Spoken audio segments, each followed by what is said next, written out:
Movie के start में हम एक आदमी को देखते हैं जिसका नाम होता है ट्रेंजियो। ट्रेंजियो उस टाइम एक एयरपोर्ट पर जाता है और जब वो एयरपोर्ट पर जाता है तो हम उसे काफी परेशान देखते हैं। देखने से लग रहा था कि शायद उसकी कोई फ्लाइट मिस हो गई है, लेकिन असल में उसकी फ्लाइट मिस नहीं हुई थी, बल्कि सच तो कुछ और ही था। इसके बाद रिसेप्शन पर जाता है और वहाँ से पूछता है कि वेस्ट जाने वाली फ्लाइट कब निकलेगी। तब उसे बताया जाता है कि 2 घंटे बाद निकलेगी। तभी सुनने के बाद ये टिकट लेता है जिससे कि ये टर्मिनल को क्रॉस कर सकेगा। इसके बाद यहीं पर हम एक लेडी दिखाई जाती है जो कि अपनी एक फ्रेंड जो कि न्यूयॉर्क में थी उसे वीडियो चेक कर रही थी, लेकिन तभी अचानक से उसकी फ्रेंड बेहोश हो जाती है। अब ये देखकर ये लेडी जो एयरपोर्ट पर थी ये काफी परेशान हो जाती है क्योंकि इस टाइम ये अपनी फ्रेंड की मदद नहीं कर सकती। यहाँ पर कुछ लोग टीवी देख रहे होते हैं, लेकिन तभी वो देखते हैं कि एक न्यूज रिपोर्टर न्यूज देते देते बेहोश हो गई है। और सिर्फ वो ही नहीं बल्कि बाहर और भी बहुत सारे ऐसे लोग हैं जो बेहोश होकर जमीन पर पड़े हुए हैं, लेकिन किसी को भी इसकी वजह नहीं पता। अब जो लोग ये न्यूज देख रहे थे उन्हें लग रहा था कि ये जरूर कोई ना कोई जोक है, क्योंकि इस तरह एकदम से लोग बेहोश कैसे हो सकते हैं। लेकिन ट्रेंजियो जानता है कि ये कोई जोक नहीं है बल्कि ये एक सीरियस सिचुएशन है। यहाँ पर ट्रेंजियो कहता है कि ये अब उसका टाइम है, अब उसे एक्शन लेना चाहिए। इसीलिए वो फौरन से टर्मिनल की तरफ जाता है और वहाँ पर जैसे ही गार्ड डिस्ट्रैक्ट होता है तो ये फौरन से उसकी गन छीन लेता है और सब लोगों से कहता है कि कोई भी मेरे रास्ते में ना आए। इसके बाद ये फौरन से प्लेन की तरफ जाता है और वो फ्लाइट मॉस्को की तरफ जा रही थी और कुछ ही देर में इस फ्लाइट में उड़ना था। ये प्लेन में मौजूद सभी लोगों को गन पॉइंट पर लेता है और प्लेन को फौरन से उड़ाने के लिए कहता है, लेकिन जो असली पायलट था वो अभी तक प्लेन में नहीं आया था। लेकिन जो को पायलट होता है वो इस टेररिस्ट की हेल्प नहीं करना चाहता, इसीलिए ये दोनों एक दूसरे से लड़ रहे होते हैं, जिसकी वजह से एक गोली उस पायलट को लग जाती है, इसीलिए वो जख्मी हो जाता है। ये गोली उस पायलट के हाथ में लगी थी। अब इस सारे सिचुएशन की वजह से वो सारे पैसेंजर्स काफी परेशान थे और फ्लाइट अटेंडेंट इन सबको हौसला दे रही थी कि सब ठीक हो जाएगा, कुछ भी नहीं होगा।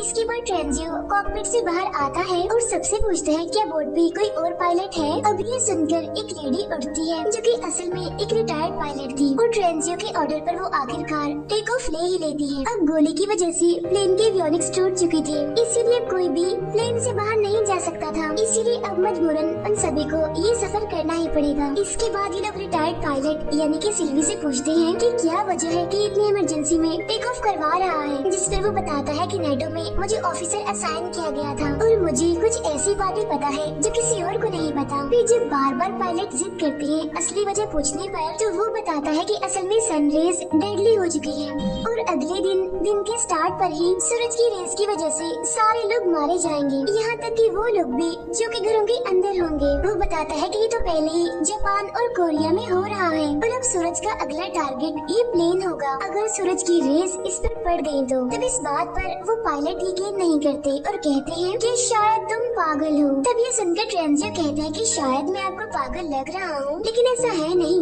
मैं पागल नहीं हूँ। वो पायलट मैथ्यू जिसके हाथ में शूट लगा था उसके हाथ से खून बह रहा होता है। तो प्लेन में मौजूद एक लेडी जो कि मेडिकल प्रोफेशनल होती है वो ये जिम्मेदारी लेती है कि मैं पायलट की मदद करूंगी। यहाँ पर वो लेडी हॉट नाइफ का यूज करती है ताकि वो उस पायलट के हाथ से उस गोली को निकाल सके। अब इस वजह से पायलट को बहुत ज्यादा दर्द हो रही थी और प्लेन में मौजूद सारे पैसेंजर्स भी उसकी वजह से परेशान हो रहे थे, लेकिन यहाँ पर मैथ्यू जानता था कि उसे सब्र से काम लेना चाहिए क्योंकि सबकी जिंदगी अब उस पर डिपेंड करती है। यहाँ पर मैथ्यू सबको बताता है कि हम उसी जगह पर लैंड करेंगे जहाँ पर लैंड करने का ट्रेंजियो हमें कह रहा है, बजाय उस जगह पर लैंड करने की जहाँ पर हमने सोचा था। यहाँ पर मैथ्यू को लगता है कि फाइटर जेट्स लाजमी आ रहे होंगे उन्हें रेस्क्यू करने के लिए, क्योंकि उन्होंने ये प्लेन इसीलिए उड़ाया था क्योंकि उसे इन मैथ्यू को गन पॉइंट पर लिया गया था। लेकिन दूसरी पायलट इन्हें सिल्वी को ऐसा नहीं लग रहा था, उसे नहीं लग रहा था कि कोई उनकी मदद करने के लिए आएगा। वहाँ एक और पैसेंजर को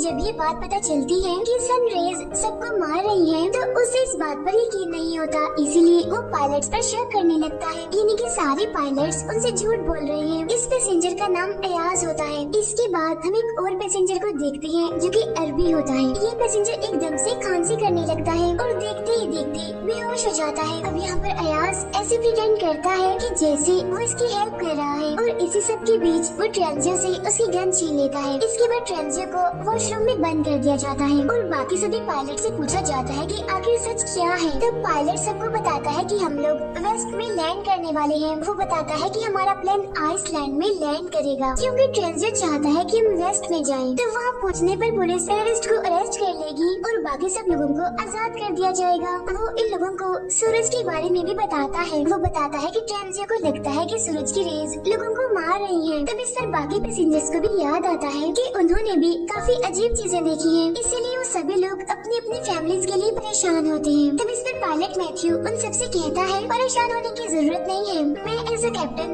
आप सबकी जिम्मेदारी लेता हूँ और मैं आप सभी को बचा लूंगा। इसके बाद हम देखते हैं कि ये प्लेन वेस्ट में पहुँच जाता है और ये प्लेन आइसलैंड में लैंड करने ही वाला होता है। लेकिन तभी वो पायलट देखता है कि यहाँ पर तो पहले ही बहुत सारे प्लेन्स हैं और इतने ज्यादा प्लेन्स होने की वजह से कुछ प्लेन्स तो क्रैश भी हो गए हैं और तो और यहाँ पर लैंड करने की जगह भी नहीं है। लोग भी इधर उधर भाग रहे हैं जिससे पायलट को यकीन हो जाता है कि ट्रेंजियो सच ही कह रहा था। लेकिन अब क्योंकि इनके पास लैंड करने की कोई और जगह नहीं है तो ये सोचते हैं कि थोड़ा आगे जाकर स्कॉटलैंड में लैंड करेंगे। इसके बाद ट्रेंजियो को वॉशरूम से बाहर निकाला जाता है और उससे कहा जाता है कि सबको इस सिचुएशन के बारे में बताओ, यानी कैसे सूरज की रेज सबको मार रही है। ट्रेंजियो कहते हैं कि मुझे सबके बारे में मेरे सीनियर से पता चला और मैं तो खुद भी नहीं जानता कि ये सब कुछ क्यों हो रहा है और ये सब कुछ कब खत्म होगा। मैं तो बस इतना जानता हूँ कि अगर हमने बचना है तो हमें सूरज से कहीं दूर लैंड करना पड़ेगा, किसी ऐसी जगह पर जहाँ पर सूरज की रेस ना पहुँचती हो। अब यहाँ वही अरबी जो कुछ टाइम पहले बेहोश हो गया था वो अभी भी जिंदा होता है और बड़ी ही मुश्किलों से वो सांस ले रहा होता है। वो बस मरने ही वाला होता है और अपनी आखिरी सांसों में वो सबको बताता है कि मैंने डायमंड्स स्वेलो कर लिए थे। अब यहाँ पर वो नर्स पूरी कोशिश करती है कि किसी तरह से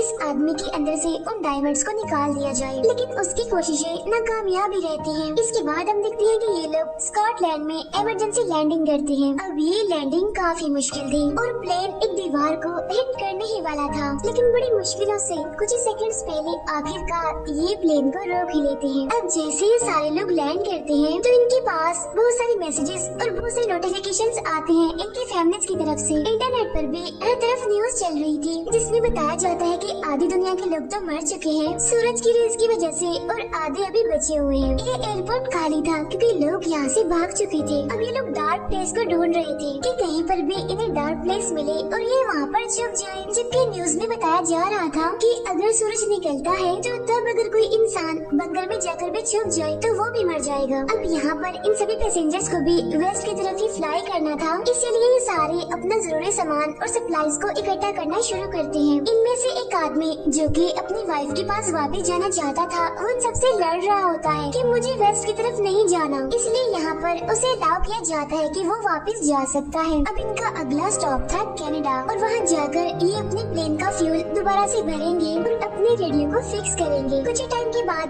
इंटरनेट ठीक हो जाता है जिससे सभी लोगों को उनके मैसेजेस मिलने लगते हैं और ये मैसेजेस उन सबके प्यारों के आखिरी मैसेजेस थे क्योंकि अब उन सबकी मौत हो चुकी है। तभी एक आदमी सब लोगों को बताता है सूरज की वजह से लोगों की मौत इसीलिए हो रही है क्योंकि इसकी वजह पोलैरिटी है। अब इनमें एक आदमी था जो कि क्लाइमेट एक्सपर्ट था, वो ये जानता था कि सन पोलैरिटी क्या होती है। वो बताता है कि हर 11 साल के बाद सूरज का मैग्नेटिक फील्ड रिवर्स हो जाता है, लेकिन इस बार सूरज के रिवर्स होने की डेंसिटी थोड़ी कमजोर देखी गई। उसका कहना था कि जमीन में हर उस जगह पर गैमा रेज का ब्लास्ट किया गया है जहाँ तक सूरज की रोशनी आती है और इन्हीं गैमा रेज की वजह से ही लोग मर रहे हैं। अब इस थियरी को प्रूव करने के लिए भी इनके पास कोई रास्ता नहीं था, लेकिन तभी हम देखते हैं कि अयाज को एक नई रिपोर्ट मिलती है जिसमें बताया गया कि RAF के सर्विसमैन जो कि इन्होंने पिक किए हैं और इस टाइम इनके प्लेन में हैं, वो असल में टेररिस्ट हैं जो कि अफगानिस्तान से आए हैं। इन्हें अरेस्ट कर लिया गया था और इन्हें इनकी कंट्री में वापस लेकर जाया जा रहा था। बाहर हम देखते हैं कि उनमें से एक टेररिस्ट एक बुरे आदमी से लड़ रहा होता है और बाद में उसे धक्का देता है जिसकी वजह से उस बुरे आदमी की मौत हो जाती है। अब ये बात जब पायलट को पता चलती है तो मेन पायलट ये डिसाइड करता है कि वो उन टेररिस्ट को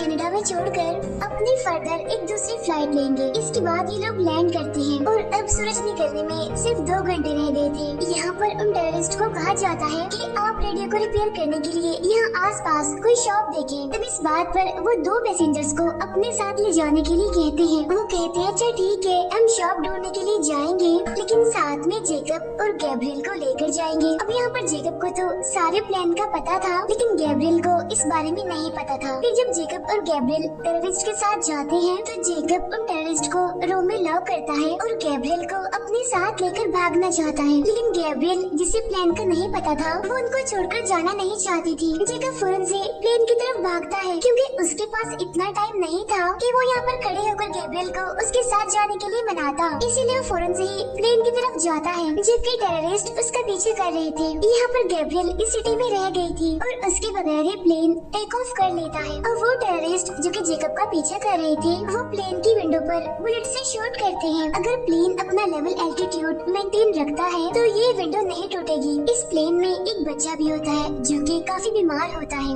और यहाँ पर अयाज उससे बात करने की कोशिश करता है कि शायद वो उसकी कोई हेल्प कर सके, लेकिन उस बच्चे की मदद उसे कहती है कि दूर रहो मेरे बच्चे से, इसे बात मत करो। लेकिन तभी इन्हें हवाई से किसी जगह से रेडियो सिग्नल्स मिलते हैं। अब इन सिग्नल से इन्हें पता चलता है कि हवाई में कुछ पैसेंजर्स हैं जो कि अंडर वाटर बंकर में हैं और उस बंकर की वजह से ही वो अभी तक जिंदा है। अब मैथ्यू पायलट उन्हें बचाने के लिए जाना चाहता था। तब दूसरी पायलट कहती है कि हमें तो ये भी नहीं पता कि मैसेज क्लियर भी है या फिर नहीं, इसीलिए उन्हें बचाने के लिए जाना शायद ठीक नहीं होगा। उन्हें बचाने के लिए जाना पागलपन होगा। तभी यहाँ पर ट्रेंजियो आता है और कहता है कि सारे फैसले कैप्टन ही ले रहा है, हम सब क्यों नहीं ले रहे। तभी वो सारे पैसेंजर्स को बुलाता है और यहाँ पर ये फैसला होता है कि सारे पैसेंजर्स वोट करेंगे और मिलकर फैसला करेंगे। लेकिन तभी अचानक से प्लेन में अलार्म बजने लगते हैं, जो कि ये बता रहा था कि शायद प्लेन में कोई माल फंक्शन है। तो इसीलिए ये प्रॉब्लम को चेक करते हैं और मैथ्यू को ये बात पता चलती है कि वो टेररिस्ट जिन्हें कि ये पीछे छोड़कर आ रहे थे, वो तो असल में इन्हें फॉलो कर रहे थे और उनमें से एक टेररिस्ट ने खुद को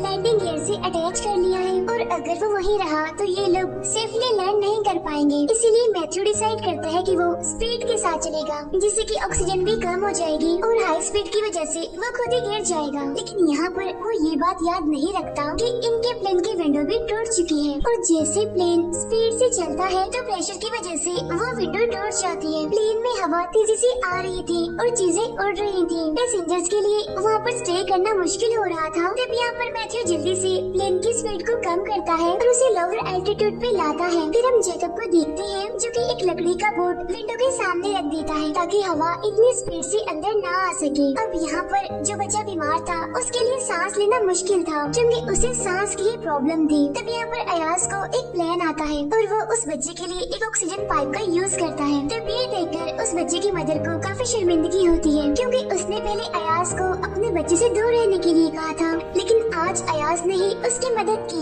यहाँ पर कैप्टन उन सबको बताता है कि अगर हम इसी स्पीड के साथ चलते रहे तो हम हवाई में लैंड नहीं कर पाएंगे। इसीलिए वो अपनी लैंड करने की लोकेशन को चेंज करते हैं। और तो और हैंगिंग टेररिस्ट की वजह से इन्हें मुश्किल का सामना करना पड़ रहा था। लेकिन तभी हम देखते हैं कि अयाज, जेकब और ट्रेंजियो अंडर कैरेज में जाते हैं। ये प्लेन के फ्लोर पर ही होल बनाते हैं ताकि उस टेररिस्ट को देख सके। ट्रेंजियो अपनी गन का यूज करता है लेकिन ये क्रिमिनल गन को छीन लेता है। वो ट्रेंजियो को मारने ही वाला होता है कि तभी अयाज आकर ट्रेंजियो की जान बचा लेता है और उस टेररिस्ट को शूट कर देता है। अब कुछ देर के लिए अयाज इन सबका हीरो बन चुका था, लेकिन तभी इन्हें यहाँ पर एक और सच पता चलता है और वो ये कि वो अरबी पैसेंजर जो पहले इनके प्लेन में था, ये जिसने डायमंड्स खा लिए थे, वो असल में अयाज की वजह से ही मरा था क्योंकि इन पैसेंजर्स ने उस अरबी पैसेंजर की बॉडी को कनाडा में ही दफन कर दिया था। लेकिन तभी उन्हें ऐसा करता एक लड़का देख लेता है और वो भी एक पैसेंजर होता है इसी प्लेन का। उस लड़के पैसेंजर ने देखा कि अयाज उस अरबी पैसेंजर की बॉडी को काट कर उसमें से कुछ निकाल रहा है। तब यहाँ पर अयाज बताता है कि असल में मैं डायमंड्स को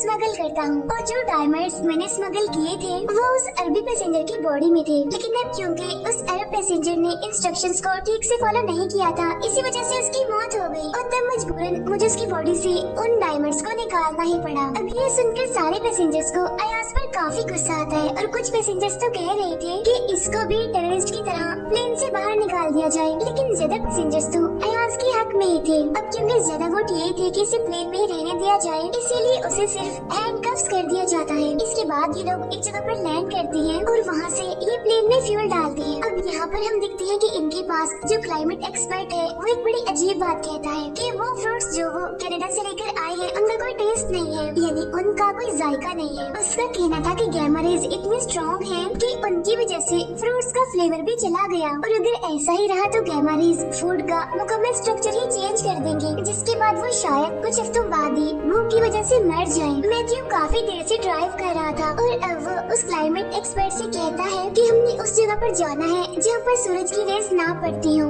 इसीलिए इन बातों के बारे में हम बाद में सोचेंगे। फिर हम दूसरी पायलट को देखते हैं जो कि मैथ्यू से कह रही थी कि तुम काफी थक गए हो, अब तुम्हें रेस्ट करना चाहिए, क्योंकि काफी देर से वो प्लेन चला रहा था और उसे अब नींद आ रही थी थकावट की वजह से, और जाहिर सी बात है कि इस वजह से बाकी पैसेंजर्स की जान भी खतरे में थी। अब सारे पैसेंजर्स उसके पास आकर उसे काफी मनाते हैं और कहते हैं कि आपको सोना चाहिए। वो कहता है ठीक है मैं सो जाऊंगा, लेकिन अभी नहीं, बाद में, अभी मुझे प्लेन ही चलाना है। लेकिन तभी इन्हें एक और रेडियो सिग्नल मिलता है जिससे इन्हें कन्वर्सेशन तो ठीक से सुनाई नहीं दे रही थी, बस एक बात सुनाई दे रही थी जिसमें कहा जा रहा था तारा 17। अब बहुत जल्द इन्हें समझ आ जाती है कि जो आदमी उनसे बात कर रहा है असल में वो एक एस्ट्रोनॉट है जो कि स्पेस में है। अब ये लोग काफी हैरान थे इस वजह से कि वो जिंदा है, और लग रहा था कि शायद वो जमीन पर मौजूद कंट्रोल रूम से बात कर रहा है। अब ये लोग डिसाइड करते हैं कि ये लोग नेटो के हेडक्वार्टर तक जाएंगे, यानी जहाँ से ये सब कुछ शुरू हुआ। वहाँ मैथ्यू जो कि वॉशरूम में गया था, ये सब लोग आकर देखते हैं कि वो तो बेहोश पड़ा हुआ है वहाँ पर। असल में उसके हाथ पर जो गोली लगी थी उसकी इंजरियाँ पहले से ज्यादा सीरियस हो गई थी, जिसकी वजह से पॉइजन उसकी पूरी बॉडी में ही फैल रहा है। तब इन पैसेंजर्स में से जो नर्स होती है वो कहती है कि अगर हम लोग किसी तरह हॉस्पिटल पहुँच जाए तो मैं इसका ऑपरेशन कर दूंगी। अब दूसरी पायलट जिसका नाम सिल्वी है वो काफी परेशान होती है, ये सोचकर कि मैथ्यू के बगैर मैं प्लेन अकेली कैसे चलाऊंगी। तब सारे पैसेंजर्स उसे इंसिस्ट करते हैं कि तुम्हें ट्राई करना होगा, अगर तुम्हें इसका एक्सपीरियंस नहीं है तो फिर भी तुम्हें ये प्लेन चलाना है, क्योंकि अब तुम भी हमारी एक आखिरी उम्मीद हो। यहाँ पर हम देखते हैं कि सिल्वी यूट्यूब पर वीडियोस देखती है जिससे कि वो ये समझ रही है कि उसे कैसे प्लेन को लैंड करना है। अब वीडियो दिखना तो आसान था, जब प्लेन को उड़ाना था, उसे लैंड करवाना था, तो ये सब तो बहुत मुश्किल था, इसीलिए सिल्वी काफी घबरा रही थी। अब ये लोग लैंड तो करते हैं लेकिन ये लैंडिंग काफी शेकी सी थी, लेकिन किस्मत से सारे पैसेंजर सेफ थे और सारे खड़े होकर सिल्वी के लिए क्लैपिंग करते हैं। फिर टाइम ज़ाया ना करते हुए ये खुद को 3 ग्रुप्स में डिवाइड करते हैं, यानी इन सब ने अलग अलग टास्क परफॉर्म करने थे, जिसमें से कुछ ने तो प्लेन के फ्यूल को रिफिल करना था, जबकि कुछ लोगों ने मैथ्यू को हॉस्पिटल पहुंचाना था, और जो ट्रेंजियो और अयाज थे उन्हें नेटो के हेडक्वार्टर जाना था। हॉस्पिटल में हम देखते हैं कि यहाँ पर बहुत सारे पेशेंट्स हैं जो कि जमीन पर पड़े हुए हैं और सारे के सारे मर चुके हैं। तब नर्स उन सबसे कहती है कि इन्हें देखकर परेशान मत हो और मेन फोकस ये रखो कि हमने मैथ्यू की जान बचानी है। फिर वो बच्चा जो बीमार था उसकी मदर को हम देखते हैं जो कि अपने बच्चे के लिए अलग अलग चीजें जमा कर रही है, जैसे कि दवाइयाँ और वो चीजें जो उसके लिए जरूरी है। उधर हम देखते हैं नेटो के हेडक्वार्टर को, जहाँ ट्रेंजियो सबको कंट्रोल रूम में लेकर जाता है। अब इनके पास इतना टाइम नहीं था कि ये सारी फाइल्स को चेक करते, इसीलिए ये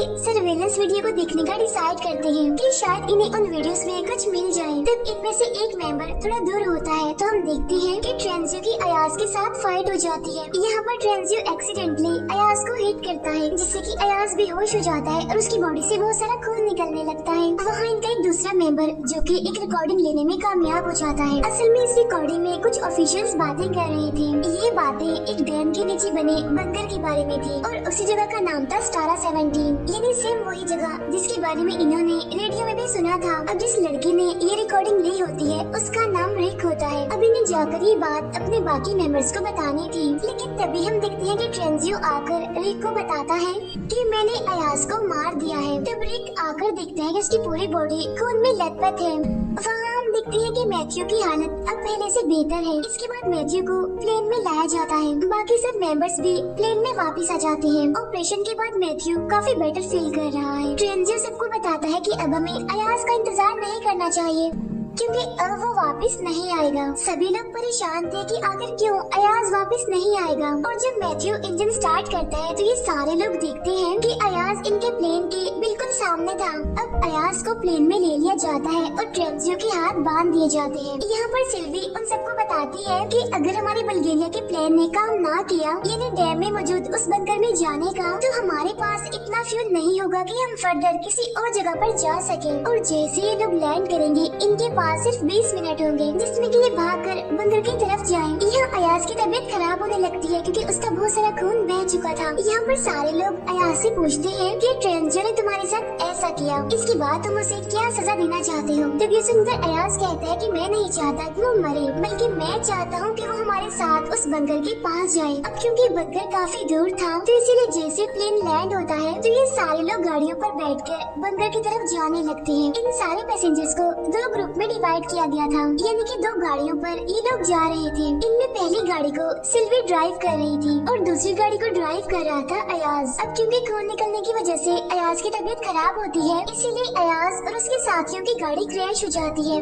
लेकिन पहली गाड़ी जिसे कि सिल्वी चला रही थी वो काफी दूर पहुंच चुकी थी। सिल्वी जल्दी से एक टर्न लेती है और एक आधे खुले हुए गेट से अंदर एंटर कर जाती है। अब एक पैसेंजर इस गेट को टच भी करता है, लेकिन वो पीछे की तरफ गिर जाता है क्योंकि उस गेट में करंट था। अब इन्हें यहाँ पर ये बात पता चलती है कि इन्हें बटन को प्रेस रखना है जब तक ये सारे पैसेंजर्स अंदर नहीं आ जाते। और बटन प्रेस करना इसीलिए जरूरी है क्योंकि जब तक बटन प्रेस रहेगा तो गेट भी ओपन ही रहेगा। यहाँ पर ट्रेंजियो कहता है कि मैं बटन को प्रेस रखूंगा और तब तक सारे पैसेंजर्स अंदर आ जाएं। यहाँ सिल्वी ट्रेंजियो के हाथों को बांध देती है क्योंकि उसे शक था कि कहीं ट्रेंजियो उन्हें धोखा न दे दे, इन्हें जैसा कि उसने अयाज के साथ किया। वो ट्रेंजियो से कहती है कि तुम्हें तभी आजाद किया जाएगा जब सारे मेंबर्स अंदर आ जाएंगे, यानी कि वो सारे मेंबर्स भी जो कि अयाज के साथ उसकी गाड़ी में थे। ट्रेंजियो के हाथों को बांधकर सिल्वी और बाकी सारे मेंबर्स अंदर चले जाते हैं। उधर अयाज अपने सारे मेंबर्स को लेकर लेफ्ट टर्न लेता है, यानी वो एक डिफरेंट टर्न लेता है और वो एक डिफरेंट गेट से डैम की बंकर में एंटर करता है। अब क्योंकि ये लोग किसी और गेट से आए थे इसीलिए ट्रेंजियो वहाँ पर अकेला रह गया था, जबकि वहाँ पर सारे मेंबर्स अब बंकर के अंदर पहुँच चुके थे। अब इन सभी लोगों को फाइनली मिलिट्री के लोग वेलकम करते हैं और वो इन्हें बताते हैं कि आप सब अब बिल्कुल सेफ हैं। लेकिन ट्रेंजियो तो बाहर ही रह गया था। वो यहाँ पर अपने गॉड से अपनी की गई गलतियों की माफी मांगता है और सूरज को फेस करने के लिए तैयार होता है। अब प्लेन के सारे पैसेंजर्स तो बच जाते हैं, लेकिन सूरज की रेस की वजह से ट्रेंजियो मारा जाता है। और इसी के साथ ही ये मूवी यहीं पर एंड हो जाती है। Thank you for watching.